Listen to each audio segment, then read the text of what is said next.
مفتی خالد الازہری کے اصلاحی بیانات اور وظائف کے لیے مفتی صاحب کا یوٹیوب چینل سبسکرائب کریں۔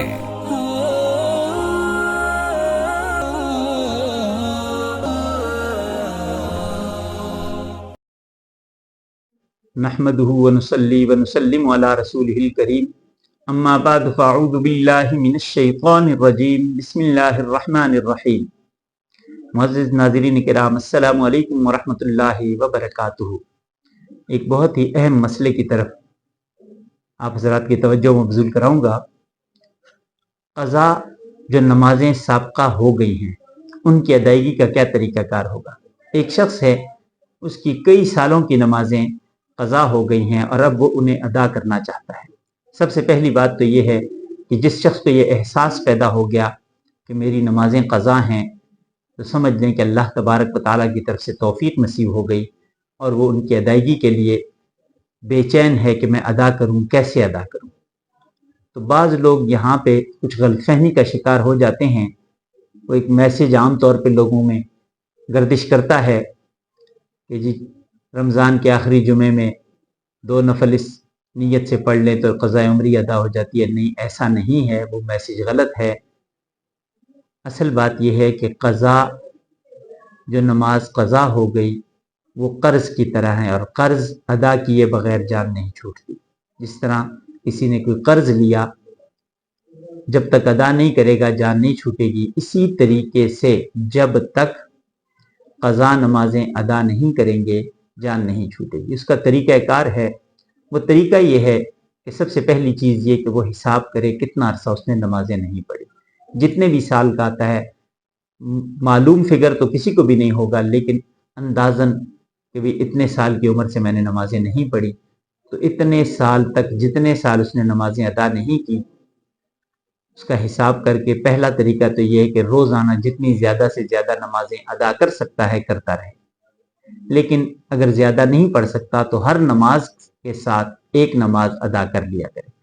اگر ابھی کی فرض نماز ظہر کی پڑھ رہا ہے، عصر کی پڑھ رہا ہے، مغرب کی پڑھ رہا ہے، عشاء کی، فجر کی، تو اس کے ساتھ ایک ایک نماز یا 2 نمازیں وہ ادا کرتا رہے، اور نیت یہ کرے گا کہ میرے ذمے جو پہلی قضا ہے فجر کی، میرے ذمے جو پہلی قضا ہے ظہر کی، میرے ذمے جو پہلی قضا عصر کی یا مغرب کی یا عشاء کی ہے، میں وہ ادا کرتا ہوں۔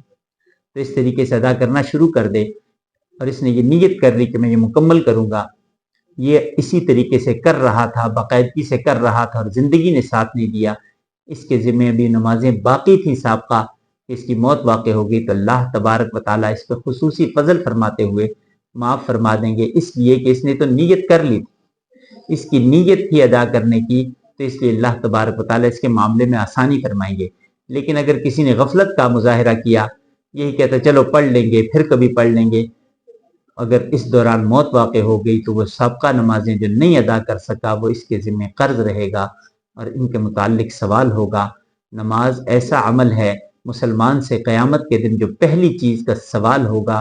میرے پیارے نبی صلی اللہ علیہ وسلم کے ارشاد کے مطابق فرمایا، اول ما یحاسب بہ یوم القیامت الصلاۃ، قیامت کے دن سب سے پہلی چیز جس کا پوچھا جائے گا وہ نماز ہے۔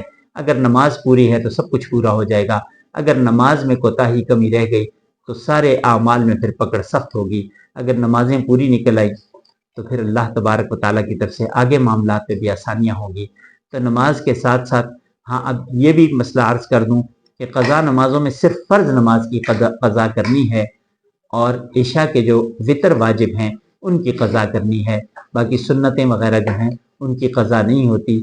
قضا کے لیے صرف فرض، جیسے کہ فجر کی ہے تو فجر کی 2 رکعت، ظہر کی 4، عصر کی 4، مغرب کی 3، عشاء کے 4 فرض اور 3 وتر۔ اس طریقے سے ان نمازوں کی قضا کی جائے گی۔ ہر نماز کے ساتھ جو شخص جتنی نمازیں ادا کر سکتا ہے وہ کرتا رہے، اللہ تبارک و تعالیٰ آسانیاں پیدا فرما دیں گے، اور جو پڑھنا چاہتا ہے وہ نیت کر لے، اللہ اس کے لیے آسانی پیدا کر دیں گے، اس لیے کہ اللہ کی طرف سے فیصلے نیتوں پر ہیں۔ نیت انسان کی اچھی ہوگی تو عمل بھی اچھا ہو جائے گا، نیت کے اندر اگر کمی کوتاہی رہ جائے گی تو عمل بھی اسی طرح کمی کوتاہی والا ہوگا۔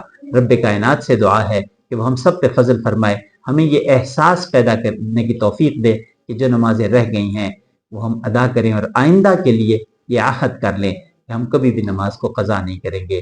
زندگی باقی، ملاقات باقی۔ وآخر دعوانا ان الحمد للہ رب العالمین۔